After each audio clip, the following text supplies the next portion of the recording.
Hello and welcome to ET Garage. Today we are at the U.S. Air Force Museum in Dayton, Ohio. So let's head over in that direction and check it out.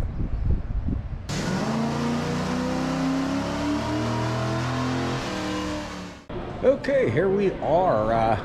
We're inside the museum, and one of the things they have over here are all these help desks, and they're all very helpful and polite, and which is great. And then over here you got this big horn looking thing, which is actually a wind tunnel. The Cook Field Wind Tunnel it's called. Let's go take a look at that, and then we'll start going in here. We're going to start with the older planes and then work our way around. I'm not going to go over details of everything, just quick through. But apparently this was designed and built at the Cook Field in 1918 using a 24 blade fan, 60 inches diameter. And had a maximum airspeed of 453 miles per hour. That must have been something to see for that time. That was the very beginning of aviation. Let's get into our first room here. Hopefully you guys can see all this. It's too dark to really see inside there, but alrighty, here we are in just a small section of the World War I aircraft, and up there you would have the Fokker triplane, one the Red Baron would fly, and down there you would have a Sopwith Camel, and over here you would have a Spad, and way over there in Newport, those were some of the famous aircrafts that they had during World War I. It's just a small section of it. There's a lot more to see than just these planes that I'm showing you. There's engines and displays and everything else. You can spend all day probably just in this section. So I'm gonna get moving around. All right, over here we're getting into the newer aircraft. Way over there is a Hawker Hurricane. And then you have what looks like an early trainer, PT-19A. And then naval aircraft. And these are interwar aircraft, I believe, like between World War I and World War II. This is when they were really starting to advance. Of course, I got all the planes up there on the ceilings. There's no way I could possibly name all these aircraft, so, and know everyone. Here's a A-17 attack aircraft, and that would have been like before the beginning of World War II. Over here is probably what's one of the most famous planes, interwar famous planes, is this B-10 bomber. This was the one of the first modern bombers made. Before this, you know, all the pilots were out in the open. There were no bomb bay doors like this has, and this would be a modern version that led up to the bombers they had during World War II. So hopefully I can get a wide field of view of it. Of course, they have the motors and all that. Oh, and here's another famous aircraft, P-26A pea shooter. This is one of my favorite aircraft. This is actually made by Boeing. Before they got in the bomber business, they made a pursuit plane or fighter aircraft. This was the Air Force's, Army Air Force's first mono-wing, all-metal fighter plane. Of course, that has big fixed gear down there. You just gotta love the way it looks, and it was for its time, it was a heck of an aircraft. That and the Martin B-10 bomber over there, and of course over here you have one of the first gyroplanes. Okay, we're starting to enter the World War II era, and some of these planes you see here, like this P-36A and this P-35 Seversky, these were actually used at the beginning of the war, and they were outdated by the start of the war, even though they were used. And some of them, a lot of them were actually ordered for like France, and then Germany took over France, so they ended up canceling the orders or keeping the orders and using them for trainers and at the beginning of the war. And like the Seversky, this is the forerunner of the Republic P-47, which we should see later. I hope they have on display here, which was a famous World War II fighter. And these were actually only American aircraft used by the Japanese during World War II. They actually ordered some of them, and used them operational at the beginning of World War II, which is kind of funny.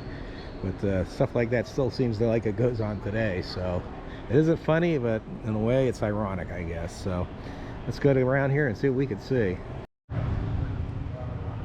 All right, over here we have the iconic P-40 Warhawk. And at the beginning of World War II, it was already considered outdated, but the Flying Tigers were using it to shoot down Japanese Zeros. And this was probably the most famous World War II plane that the Japanese had. Here you see with its wings folded up. This was a carrier-based aircraft, unlike the P-40 Warhawk, which was not a carrier aircraft-based aircraft. Even though the Zero was a lot had better climb rate and faster, the P-40 gave it a lot of grief in the hands of the right pilots and right training. And they did quite a bit of damage against those Zeros and other Japanese aircraft during World War II. They weren't just used in Japan either. They were used against the Germans in the deserts. British used them, and several other countries used the P-40 Warhawks. And let's go look at this bomber. This bomber here I am not familiar with, but you get a good view of it. It is a B-18A Bolo Douglas, and I guess that's all the information there. It's probably an early bomber, and what's neat about it is the way you can walk underneath it, look up into bomb bay, and right down here to the tail wheel.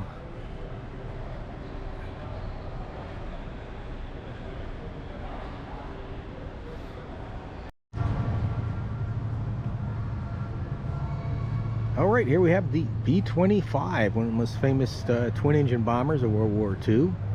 And this was used on the Doolittle raid, Tokyo raid, where they actually took these planes and took off from an aircraft carrier.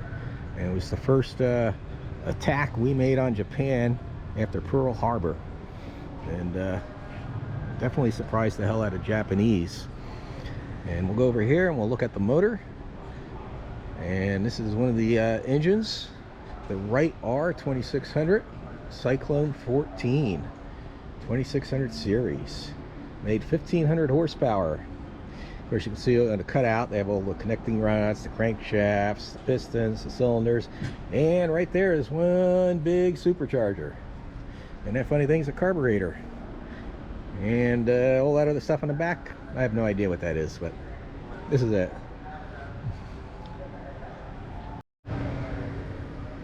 Okay, over here we have a PQ-14B, this little red airplane right here. I never knew they had these.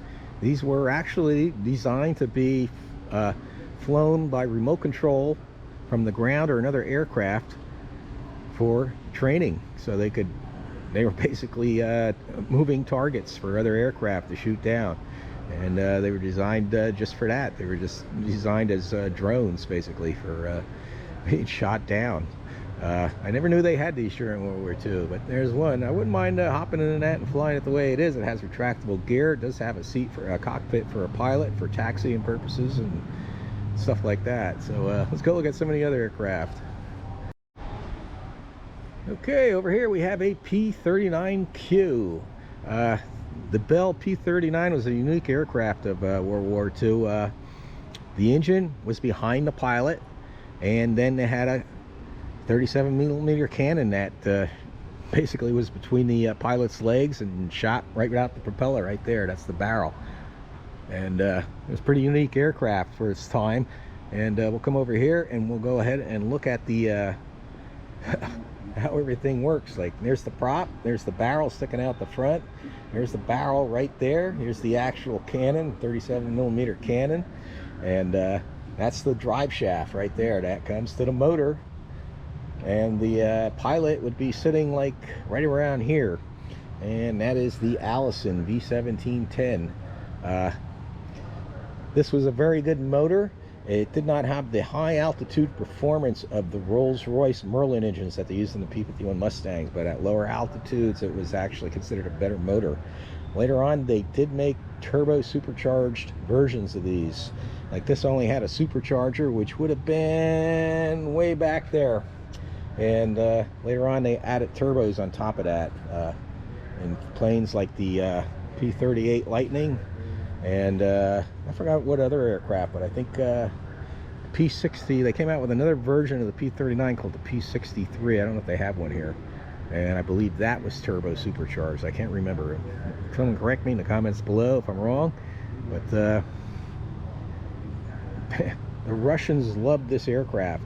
They used to love it for attacking German tanks of all things, and the Russians used to come to the States, order them, and make recommendations and have changes made for the way they wanted them, and we shipped a whole bunch of them to them during World War II to fight the Germans.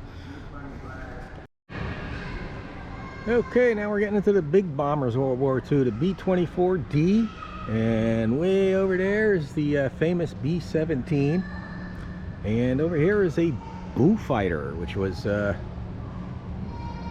night fighter that we used at the beginning of the war that the British actually made for the US. At first I thought it was a British Mosquito, but it ain't. And right here we have an Italian World War II fighter called the Saetta.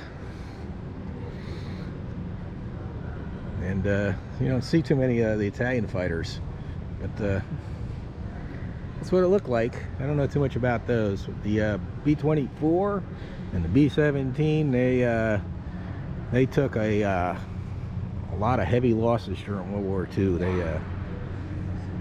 They saw a lot of action over Germany, doing bombing over Europe, and a lot of them were unfortunately shot down. Okay, over here we have two of the most famous fighters of World War II. This is actually an A-36 Mustang. This would lead up to the P-51 Mustang, which they have over there. And over here you have the Spitfire. It was probably one of the most famous fighters, British fighters of World War II. And it helped win the Battle of Britain. The A-36 Mustang was like basically a P-51. It was like the first version of it. And they were actually designed for the British to replace the P-40 Warhawks, which we were selling them. And we'll get over here and you'll see some of my favorite aircraft of World War II, and that would be the P-38 Lightning. That has the Allison V-12s, two of them, counter-rotating props, and they also had a turbocharger on top of the supercharger. And of course over there you had the P-47 Jug, which was also turbo supercharged. The turbo was in the back, just in front of the rear tail wheel, and that fed a same engine that was used on the bombers. They had it on a fighter. That was the biggest, heaviest fighter of World War II. And over here you got their opponent, the Bf-109. That was Germany's probably #1 fighter. I don't consider it was their best, but that was the main fighter that they had. And quite a bit of them were made, along with not as many as the American planes like the P-47. I don't know how many P-38s were made, but you see those 50 calibers sticking out the nose there. Okay, another famous twin-engine medium-duty bomber, I guess you would call it, would be the B-26 Marauder. And this was turned out to be a very successful bomber, even though they had a lot of problems at the beginning. They made some changes and it became one of the more successful bombers of World War II. Okay, over here we have the classic P-51 Mustang with the Packard V1650 Merlin engine. It was the Rolls-Royce Merlin engine, and they were produced under license here in the U.S. by Packard. And this is probably one of the most famous planes of World War II, and probably one of the fastest too. It could haul and it could handle, and it had a really great range, which was great for the bombers because they could escort them all the way to Berlin, and that was really important. All right, over there we have the C-47, which was a famous transport aircraft. And look above it, that's a glider. And they used to load that up with supplies and men, and they'd tow those gliders behind the C-47s and then let them loose over Germany during D-Day. And they would land in the fields, hopefully some successful, some not. And instead of parachuting in, that's how they would invade Germany during D-Day. And instead of using the beaches and parachuting in, they would also use those gliders above that C-47. And that was a workhorse of the war. Okay, over here we have the FW-190. That was the German fighter. In my opinion, that was the best German fighter. It was better than the 109, the Focke-Wulf 109, in my opinion. And it was faster and had better landing gear and a bunch of other stuff. But over here you have the legendary Spitfire. I think I said that other plane was a Spitfire too. I don't know if that was an earlier version or what, but there's a Spitfire. And over here is a German bomber. And over there is the famous Mosquito that the British used. That thing was really fast, and it was made of wood, believe it or not, composite plywood. Then over here you had the first jet fighter of the war. The Germans made the ME-262, and that was the fastest plane in the air at the end of World War II. And we were actually able to shoot some of them down with other aircraft, believe it or not, even though they were a lot faster. And of course, over here you had the German rocket plane. This was designed to shoot down bombers. It took off with a chemical rocket. It was very dangerous. The landing gear would just stay on the ground when it took off and would just roll flying along. And then when the rocket, it would shoot straight up above the bombers, and when it ran out of propellant, it would just basically glide down and shoot the bombers as it glided down and then glide to a landing. They lost a lot of pilots in that aircraft, the Germans. All right, over here we have another famous workhorse of World War II. This is the C-46. It's lesser known than the C-47, even though it was a better performing aircraft. And this was used mostly in the Pacific because it had the better performance for getting over the Himalayas and stuff like that to transport goods. And you can only imagine the time they must have had getting like jeeps out of there, out of that side door and things like that tractor. And that's what they used to transport, besides people and of course food and ammo and all that good stuff. So let's go look at some other aircraft. Okay, over here we have the Japanese fighter called the George. It's lesser known. The Zero is the more famous one, but this was actually considered a lot faster and a lot better than the Zero.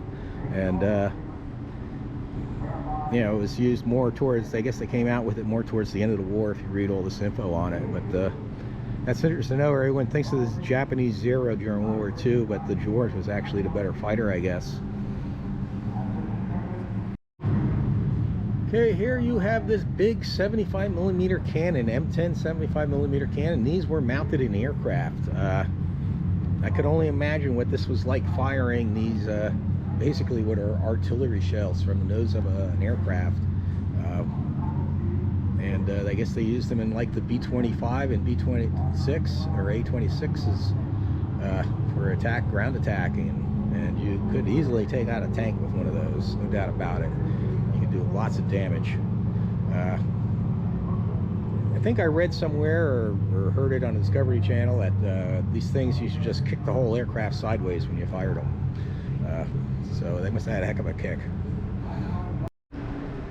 Okay, here you have the most famous seaplane of World War II used by the U.S., and that was the Catalina. This plane was used for forward observation. It was used for sea rescue. That was probably the most important role, was sea rescue. Downed pilots and ships in trouble and all sorts of other rescue missions. So it was also used for bombing things like submarines and stuff like that also. But it was really important aircraft during World War II. Okay, over here you have the P-61 Black Widow, and you can see it's called the Black Widow for obvious reason. It was painted all black. It was the first specially designed aircraft for night fighting. It had radar in the nose and had the guns way up top on there. And I forgot how many crew members, but it was designed just basically for shooting aircraft down at night. And that was its main role. Okay, over here we have all these uniforms going back to 1918 and on up. And all the jackets over here. You gotta love the jackets. Check out some of the art here of the pinup girls and whatever else they have on their jackets here. Of course, the uniforms keep going up from World War I into World War II and Korean War, and then right up to the U-2 pilot right here, which basically wore a spacesuit because of the high altitudes.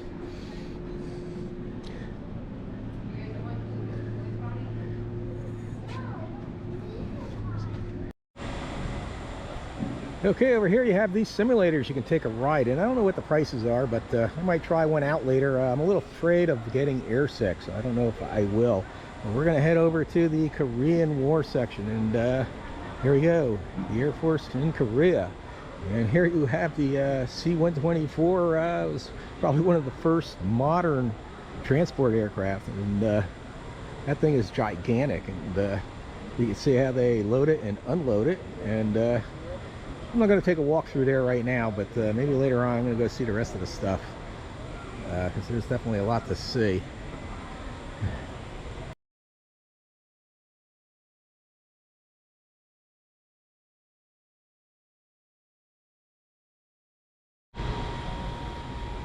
Okay, here we are, Korean War. This is probably one of the first jets used. This was the F-80C Shooting Star, and this was no match for the MiGs that they had at the time, and we'll be seeing one of them later, but I'm going to show you a match for the MiG here shortly. So let's get over there and see that. All right, and over here we have the most famous aircraft of Korean War, and that was the F-86 Sabre. This took on that plane there, the MiG-15. Some say the MiG-15 was a better aircraft, and possibly it was, but we had a higher success rate. The F-86 had better training, and in the nose, that little spot right there was the first form of radar. I'm sorry, first form of radar, and it was used basically.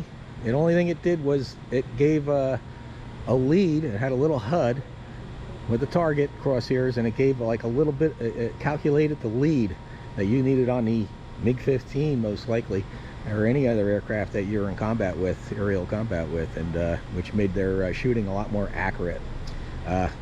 MiG-15 was a rugged airplane, could take a lot of hits, and had a 20mm cannon. The F-86 had 6 50 calibers.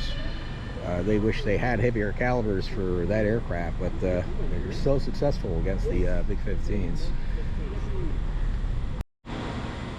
All right, over here here's the gun sights that they used. Apparently, according to this, and I'll get in close so you guys can read it. The first gun sight was they actually had a automatic lead, or calculated the lead. Was also used in the P-51 Mustang apparently. Then later they came out with a better one, which used the radar, and which was a lot more accurate. And that's the A4 up top, and that's the earlier Mark 18 down below. But hopefully you guys can see that. And the Russians had their version over here, and it wasn't as sophisticated as apparently as that A4. But either way, they both had ejection seats, and you do not want to eject out of any aircraft, especially back during the 50s. Early ejection systems were not known to be that reliable. All right, over here you have the F-82, which is basically 2 P-51s put together. It had a pilot and a co-pilot, and even though it looks just like two P-51s, it was actually a whole new design, and it was only used in the Korean War and was one of the first planes to shoot down North Korea aircraft during the Korean War. Really unusual design, and it was kind of like a night fighter as far as I know, and yeah, that's pretty unique. I can imagine what this was flying, sitting over on one side and operating two motors, and hopefully the co-pilot over there, or navigator, was helping out. I would hope so. It had to be odd. That's all I can say. I can't imagine what it was like. Okay, here you have some more early jet aircraft from the Korean War, the F-94A Starfire, and over here you have the F-84E Thunderjet, and those were some of the early jet aircraft used during the Korean War. And over here you have a B-26C, which was used. I believe it was used in Vietnam too. These were the same ones used in World War II. They were, of course, modified and updated and all that stuff over the years that they were used. Okay, that 4-engine jet bomber, it looks like it's out of a 1950s B-movie, sci-fi movie. That is the B-45C. It was the first 4-engine jet aircraft to be reduced and used, and it was used for quite a few things. It was first jet-powered bomber capable of carrying an atomic bomb, and it was a bunch of other firsts too. And you don't see or hear much about it, but there it is, and you gotta admire its design. It just reminds you of something out of a sci-fi movie from the 50s. Okay, up there you got some of the early first helicopters used during Korea. That's what they look like. I don't know much about them, and this one over here is really unique because of the way the motor was laid out. If you look, the motor's like way down here. It's a radial aircraft engine, and through all sorts of gearing and stuff, it would go up to the prop. It must have been a maintenance nightmare. I don't know. I can only imagine.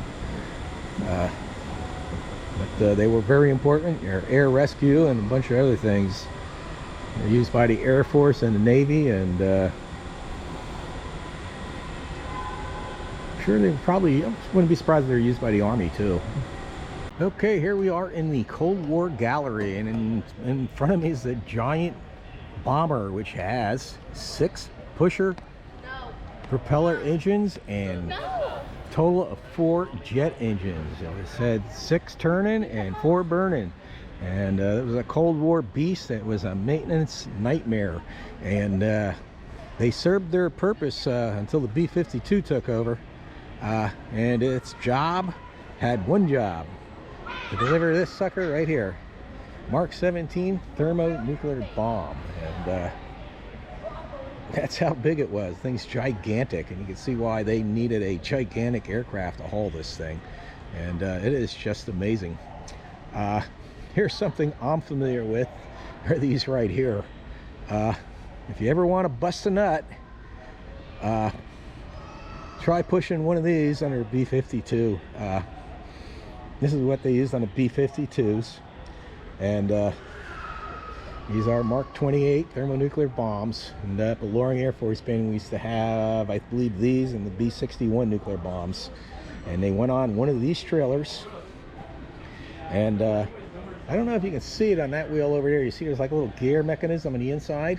Well, you attach this big ass ratchet to it, and then these wheels, you would actually tow this underneath the wing of the aircraft, just like it's underneath the wing here, the B-52, and then you would turn these wheels sideways. They would turn sideways, lock them in place. You would take these gigantic ratchets and start ratcheting this sucker underneath the aircraft, and if you did not grab that ratchet correctly, like between your legs, and it caught, you're gonna get it right in the nuts. I know a lot of people that threw their backs out, because you'd have a bunch of guys pushing and a bunch of guys ratcheting, and the front wheels turn sideways also. And you know, we flew missions, our missions flew no matter what the weather. If it was 35 below zero and wind chill of 70 below, you were out there pushing these suckers into those aircraft, making sure they could get airborne. It was not an easy feat. I had a roommate, he was a loader. I was a munitions guy, but he was a loader, and he used to load these onto the B-52s, and he was pushing one of these suckers under there, and his foot slipped on a piece of ice, and he threw his back out. He was out for quite some time. Yeah, he hurt his back out pretty good. Jeff Fulkin, he's actually on my Facebook page somewhere. But yeah, these things aren't any fun. They still use a modern version of these, but they're all hydraulically operated, and they have a remote, and there's no physical pushing that I know of. Definitely a lot better than using these. These were definitely a good way to hurt yourself. Another thing you had to worry about was in the wintertime. You're at one of these northern bases like I was at Loring Air Force Base, Maine. If you put your hand, you have your glove on and it's sweating inside that glove, and you take that mitt off and you place it on the side of this aircraft when it's 35 below, like that, the lean, your hand ain't coming off. It's frozen through there. It's frozen right to the friggin' side of the aircraft, and you got to get some hot water on there or something to get it off. Not something you want to do. You learn about, it's hard to believe in the days of global warming, but yeah, water would freeze before it hit the ground. Yeah, it was something. Oh, and back here's a big parachute for this bomb that would help guide it down. Yeah, that's a big bomb. Okay, over here we have the B-47. That was an old jet engine fighter. That thing was fast at the time when they came out with it. It was faster than any of the fighter jets that were in the air, and it was maneuverable too, but it did not have a good safety record from what I hear. And it had 6 engines, 6 jet engines. It was sort of like the precursor to the B-52. But there it is. And that was capable of delivering nuclear bombs like the one you see underneath it. And of course, one of its adversaries was the MiG, which you see right here. And I believe that's a MiG-17. Let me still take a look. Oh, it's a MiG-19, this one here. But anyway, there's the bomb that the B-47 would carry. Another big-ass nuclear bomb. They weren't as powerful. These big bombs weren't as powerful or advanced as the nuclear bombs we have today. They weren't as safe. Like those B-61s that I showed you earlier. Those are a lot safer bombs, if that makes sense in any way. You could you know, crash them, burn them, drop them, and they would not go off unless they were instructed to. Let's put it that way. Where these bombs here were, well, these could lead to a bad accident.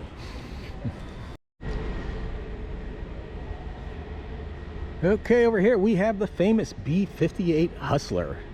And this plane was a bomber, carried a nuclear weapon. There was a big auxiliary fuel tank underneath. That wasn't the bomb. And believe it or not, this was flown by a famous actor, James Stewart.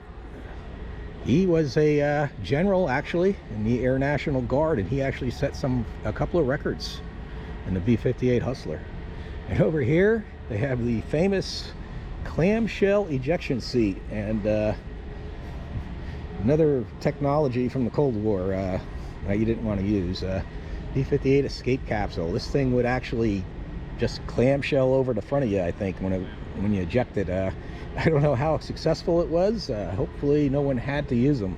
I'm pretty sure a couple of them did, but there's a better view of the B-58 Hustler. It had those big jet engines with the afterburners for them, and the sucker was fast. Here's the info right here. Let's see if we got some more information on it here somewhere. But this is the information about the escape capsule if you want to read it. I'll hold it there for a second. Let's go around and see if we can get some more info on the B-58. Here it is. Okay, it had a service ceiling at 64,000 feet, range of 4,400 miles, wingspan 56 10 inches, length 96 10 inches, height 31 feet 5 inches, weight 163,000 pounds. Let me see if it has the speed on here. It was way into the Mach numbers, though. It was a supersonic bomber, and it set it 19 world speed and altitude records, and also won 5 different aviation trophies. I don't know what else. Oh, it had a maximum speed of 1,325 miles per hour. It actually had a 20 millimeter cannon. I can't imagine using that cannon to shoot down anything with this thing, man. And you'd have to be flying fast. I just can't imagine it. But yeah, that's something. And over there is another big ass nuclear bomb from the day. And this sucker carried, yeah, EA-53 thermonuclear bomb. And I don't know if you can see it there, the little diagram, how it fit up in there and underneath the tank. And I guess they would drop that tank and drop the bomb. These were also known to be a maintenance headache, and they were around for a few years, but they didn't outlast the B-52, of course, which pretty much, I think, outlasted everything in the U.S. inventory. And over here we have one of the missiles. Let's see which one it is. These are ground-launched missiles, sort of like a giant cruise missile that they used to launch. Oh, it's an SM-62 Snark. And I can't imagine this sucker's taken off. And there's a couple of more, and a bunch more missiles and stuff, Cold War missiles that were ground launched. And here we have the F-86 cutaway, basically, which is pretty neat. You can see the guns and all that good stuff. Wow, that doesn't look like this might be something different. Let's see if we can find out. Yes, F-86H. Okay. This had 4 M39 12mm cannons instead of the 6 50 calibers, which is interesting. I didn't know they came with the cannons. But that's a pretty good cutaway. Thing about the F-86 is its flaps. I don't know if you can see it there on the leading edge of the wing, the forward flaps. Those weren't like hydraulically controlled or even mechanically controlled. They were actually automatic. In other words, they were like sort of gravity controlled, and they weren't that they worked, but they weren't that popular. I think sometimes they would stick and stuff like that. Of course, over here you have other Cold War aircraft. This is the one that like they tried flying a couple of aircraft under the B-36. This is one of them, F-84 Thunderflash, and it was designed to take off from the bottom of a B-36 and reattach itself as a fighter defense when it was in the air. Never actually worked out. There was this and a thing called the Goblin. Those never worked out. Of course, back here you can see the big props on the B-36. Let's go look at this really big tire. I think this is the biggest tire ever made.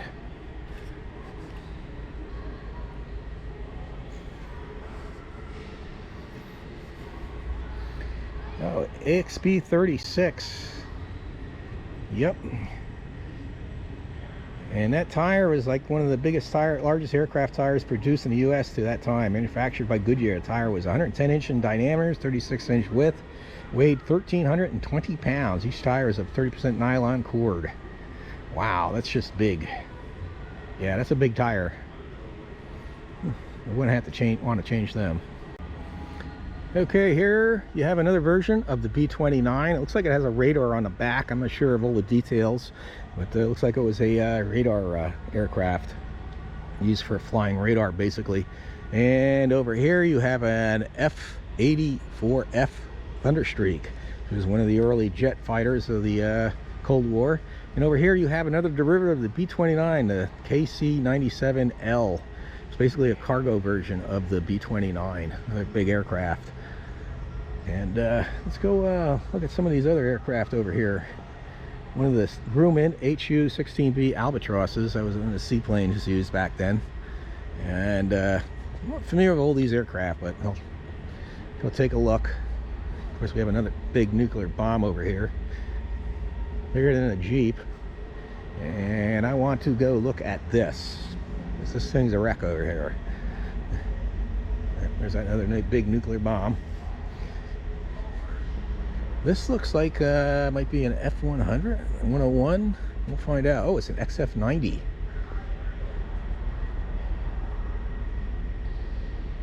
Yeah, and it's basically a wreck. Here's the info if you want to read about it. I'll try and get a close-up. It's interesting to look at the framework and the seats and all the other stuff that went into this aircraft. All the rivets, definitely a lot of rivets. Yeah, and it had 2 afterburning jet engines. According to this, I believe it was a pioneer in using afterburners. Not successfully, it doesn't look like, at least not this one. Here's another interesting aircraft, F-94C Starfire. If you look at it, it has all these rocket tubes on it. One's rocket tube launchers in the wing. Looks like it has rocket launchers up here and all in there. And I just can imagine. I'm going to just get a close-up of the info if you want to read it. But 24 2.75 folding fin air rockets in nose, and 24 and 2 wing pods. I could only imagine what this was like firing all those. Yeah, that had to be interesting. That's for sure. And over here, they were on the one end of that B-36 again, because it's so big it takes up most of the space, and that's the jet engines on the end that work in unison with the radial piston engines. How you doing? Over here we have, I don't know what it is. Let's go look. F-86D Saberjet. Okay, there's another version of F-86D. This was an old weather version of it. That explains the different nose and the radar. And here are some of those Mighty Mouse 2.75 folding fin rockets. Even when I was in the Air Force, I don't know if they still use them now, but even when I was in the Air Force, we still use these in one form or another. And basically they went into tubes, and these fins would be folded back into tubes, and when it came out, shot out, those fins would open up. The rocket blast coming out the back would actually push them open, and that's what would add as guiding fins. They weren't guided or anything, they were just aim and shoot rockets. Well, here's another jet aircraft from the Cold War era, the CF-100 Canuck. And I think this is the first time I've ever seen one of these in person. I might have seen them like on the Discovery Channel or something, but this is definitely the first time I've ever seen one in person. And I don't know much about it. Once again, I'll get the technical notes up here. Oh, it's the only Canadian-built designed fighter to go into large-scale production. First flew in 1950. Maximum speed 640 mph, 2 6,350 pound thrust motors, 850 caliber machine guns, 58 275 rockets, service ceiling 45,000 feet and range of 2,000 miles. Definitely something. What else do we got to look at around here?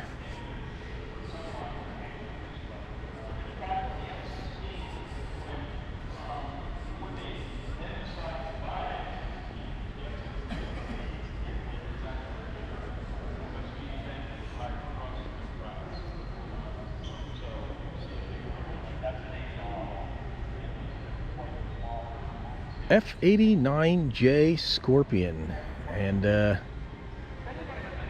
plane I'm not really familiar with, but here it is. Air Defense Command's fighter interceptor. Let's see if I can find some information on it. Had 2 air-to-air Genie air-to-air rockets, nuclear warheads. I'll go over that in a minute. They were with the Maine Air National Guard. See what other info I can find on it. Has the length, the height, the warheads. I don't know. There's a bunch of other information. 465 mph. So for his jet engines, it wasn't that quick. Or it's for jet fighters. But I'm going to go over that Genie rocket over here. Here it is. Here it is, the Genie rocket. It's basically an air-launched nuclear warhead design.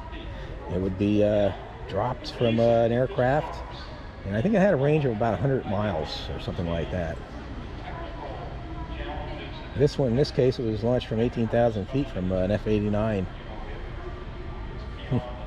I know we had something similar that we carried on the B-52s. If I remember correctly, it was different, and it was a more modern version of this. I don't know if I can find one. My memory card's just about empty, so I might have to empty this and this. All right, my battery is just about dead, and my memory card is just about full. So I'm going to cut this video short. I can't do the whole thing. My other memory card's out in the car, but I am going to try and get this last great shot of the rocket section, the space section I'm in, and hopefully you guys can see that, and see if I can get like a view from the center here. Let me know what you guys think. But yeah, it's one tall operation there, so.